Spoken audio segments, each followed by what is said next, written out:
everybody. I'm thrilled to be here today with Ann Handley. Hi, Ann. Hey, how are you, Katie?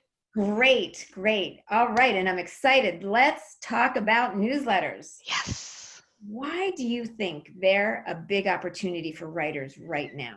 Oh boy, so many reasons, but I think the two most important reasons why I think newsletters are such a massive opportunity for writers is because we live in an incredibly noisy world, right? Every minute of every day, there's just a lot of noise. There's lots of video being uploaded to YouTube. There are TikTok videos being created. There's tweets and Facebook notifications and LinkedIn, like all of this social content being created. And so we're to break through that, you can either shout louder and louder, or you can get a little quieter and a little bit more specific and intentional with your content. I think that the real opportunity with newsletters is so significant because newsletters are the only way to reach an audience that is not governed by algorithms. And what do I mean by that? I mean, your Facebook content, your LinkedIn content, your Twitter content on Instagram, all of that is dictated by AI, right? It's dictated by a machine deciding whether or not your audience is going to interact with it. But an email newsletter is a special opportunity because it's an opportunity to connect directly with one person who has opted in to hear from you. And that's a really unique opportunity in content in general.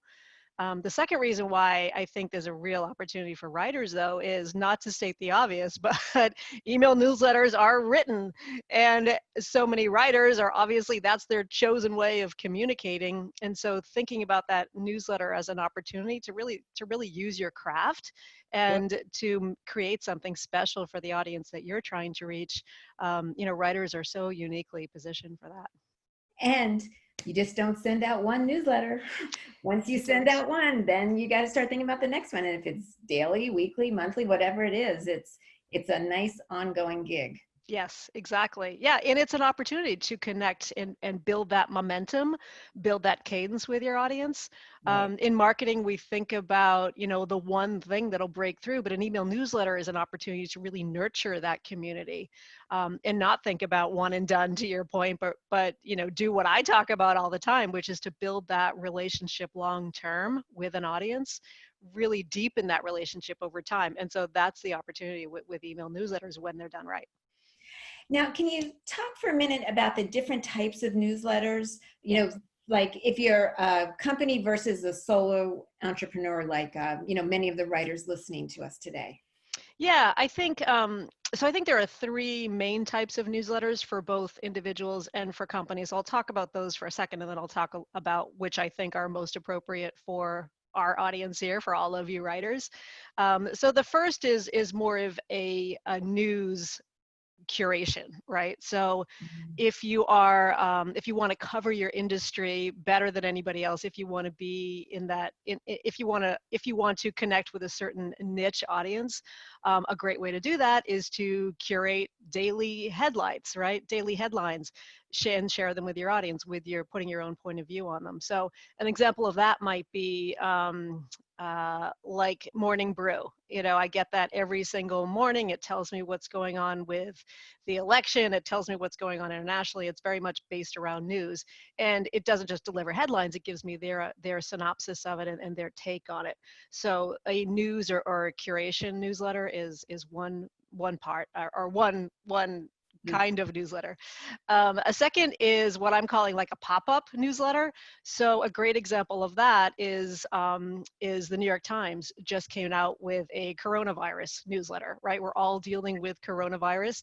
And so rather than just covering it through their regular program of newsletters, they have a special newsletter that they're only going to be publishing for as long as they need to. So Right. it's a bit of a pop-up newsletter, just like you would see like a pop-up shop in your downtown area. It's just a kind of expression of something that's probably not going to be around forever, but while it's here, it's interesting and it's valuable to the audience it's trying to reach. And the third one is what I think about as episodic, right? And so that's the kind of newsletter that you plan on doing, publishing, writing on a regular basis, and you have a clear sense of who the audience is, and it's really your point of view on the world. And so the episodic differs from the curated newsletter because it may not be about news. It may just be about a particular issue, or it may be about, it may be story driven. It may be something that you're thinking about. So it's not necessarily tied to news. So in terms of your second part of your question there, of which one is most useful for writers, I think it would definitely be the third one. Because if you are a writer who's trying to grow your business, if you're trying to get more clients, if you're trying to get more money out of the clients you already have, then the best way to do that is to show your value, create your value. And so I think that the last kind of newsletter that I talked about there, an episodic newsletter published on a regular basis with a clear point of view, is what would be most useful for the writers here today. But those three are also great prototypes to offer clients. Yes, exactly, exactly. For the companies that our writers write for. Yeah, exactly. And especially that pop-up newsletter, I think there's a real opportunity there. So say that you are covering, I don't know, the airline industry, all the things that they're struggling with on a regular basis, offer a sort of pop-up newsletters to some of your clients, maybe not necessarily around the coronavirus, but maybe, who knows? I have a lot of questions about the coronavirus and airlines because I travel a lot. So look at, I think a lot of times the pop-up thing can be tied to either news or events going on in your area. So yeah, to your point, it's a fantastic way to serve your clients differently and say, hey, what about if we did something like this?